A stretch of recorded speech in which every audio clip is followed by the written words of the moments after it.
Paul says in Romans 10:1-4, "Brothers and sisters, my heart's desire and prayer to God for the Israelites is that they may be saved.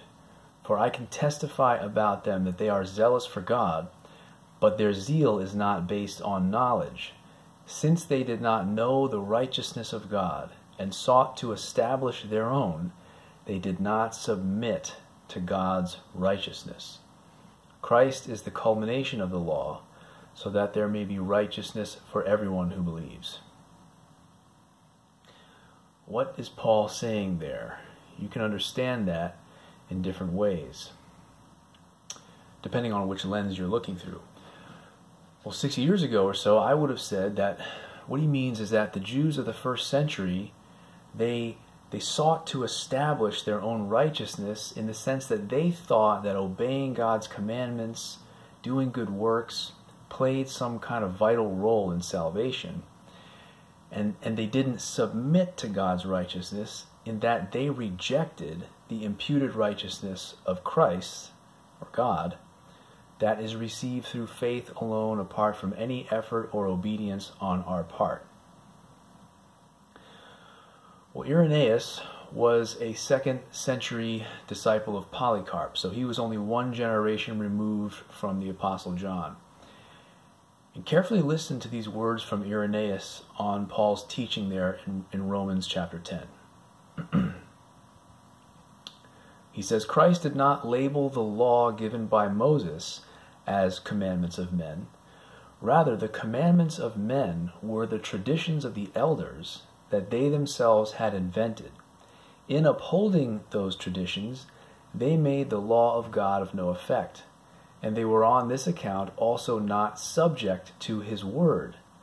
For this is also what Paul says concerning these men, for they, being ignorant of God's righteousness, and going about to establish their own righteousness, have not submitted themselves to the righteousness of God." So I'm sure you can already tell that Irenaeus sees that differently than a lot of us do today. He's reading Paul through the lens of Jesus, the teachings of Jesus, his interactions with the Pharisees. He's not reading Paul through the lens of Reformation theology, obviously. And he seems to understand Paul to be saying almost the opposite of what I used to think Paul is saying there in Romans 10. He seems to be thinking of Jesus' conversation with the Pharisees in Mark chapter 7, how they nullified the commandments of God and established their own man-made traditions. So in Irenaeus' mind, trying to establish your own righteousness is not where you think that obedience to God plays a role in salvation, but that's where you create your own rules and traditions that God didn't make. And not submitting to the righteousness of God, that means nullifying the commandments that God did give and not actually obeying them, not obeying his standard of righteousness, the righteousness of God. It's where we try to find a way to be right with God without actually doing what he says. We do a bunch of things that God never said to do, traditions and spiritual activities that we think make us righteous. They make us feel like we're spiritual. We establish our own righteousness, and we do not obey what he commanded. We don't submit to his righteousness. So, ironically, for years I thought that I had submitted to the righteousness of God because I believed that only the imputed righteousness of Christ could save me, nothing that I do. But during that time, I was ignoring and not living in obedience to some of the basic things that God commanded to us through Jesus in the Sermon on the Mount.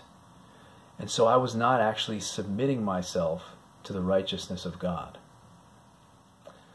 So you see how words and phrases can take on very different meanings over time.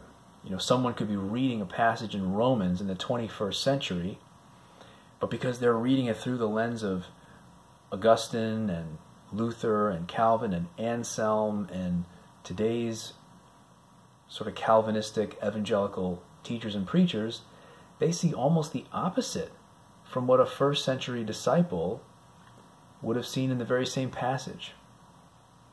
It's very serious, and most of us are just not even aware that that's what's happening to us. And it's something that we need to give some serious thought to. Well, in my next video, I'll just give some concluding thoughts about these things. God bless you.